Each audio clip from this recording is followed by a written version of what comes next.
Assalamualaikum warahmatullahi wabarakatuh. Perkenalkan saya Arbi Suryatri Atmaja dengan NIM 250201020405 kelas MJ703, dosen pengampu Bapak Joko Suharyanto, Prodi S1 Manajemen. Saya akan mempresentasikan kondisi hubungan industrial di Indonesia, dampak Undang-Undang Cipta Kerja. Identifikasi sektor bisnis, sektor yang dibahas, yaitu manufaktur, retail, dan startup teknologi. Alasan pemilihan, sektor ini paling terdampak oleh Undang-Undang Cipta Kerja berdasarkan berita terkini, seperti PHK di pabrik tekstil dan perubahan regulasi outsourcing. Isu hubungan industrial, dampak Undang-Undang Cipta Kerja terhadap dunia usaha dan pekerja. Fleksibilitas kerja yang meningkatkan efisien pengusaha tetapi menimbulkan ketidakpastian pekerja. Kasus PHK massal di sektor manufaktur misalnya 5.000 pekerja di pabrik sepatu di Jawa Timur. Sumber detik.com. Kritik dari Serikat Pekerja tentang pengurangan hak cuti dan jaminan sosial. Analisis menggunakan teori hubungan industrial, teori tripartit pemerintah melalui Undang-Undang Cipta Kerja. Mendorong investasi, pengusaha mendapat kemudahan, tetapi pekerja merasa haknya terabaikan.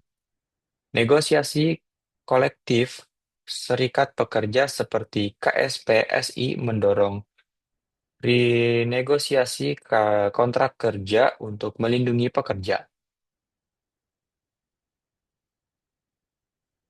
Undang-Undang Cipta Kerja merevisi Undang-Undang Nomor 13 Tahun 2003 memungkinkan outsourcing lebih luas tetapi berpotensi konflik hukum. Dampak terhadap bisnis, pekerja, dan masyarakat. Dampak pada bisnis, ada kenaikan investasi dari luar negeri, seperti insentif yang diberikan kepada perusahaan startup teknologi, tapi ada juga resiko masalah hukum dari para pekerja. Dampak pada pekerja, pekerjaan jadi kurang stabil dan kesejahteraan mereka menurun, misalnya dengan pengurangan uang lembur berdasarkan sumber dari katadata.co.id. Dampak pada masyarakat bisa terjadi peningkatan pengangguran dalam waktu singkat, tapi ada kemungkinan pertumbuhan ekonomi yang lebih baik di masa depan.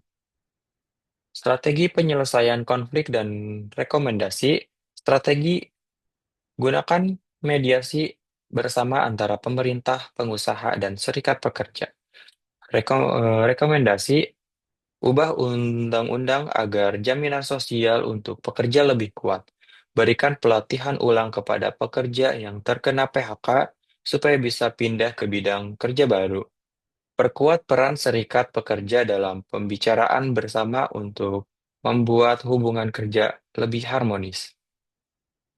Kesimpulan, Undang-Undang Cipta Kerja telah membawa perubahan besar dalam hubungan industrial di Indonesia, terutama di sektor manufaktur, retail, dan startup. Kebijakan ini membantu pengusaha dengan fleksibilitas kerja dan investasi, tetapi juga menimbulkan masalah seperti PHK massal dan penurunan kesejahteraan pekerja. Dengan pendekatan tripartit, pemerintah, pengusaha, dan pekerja perlu bekerja sama. Negosiasi, kolektif, dan hukum ketenagakerjaan bisa membantu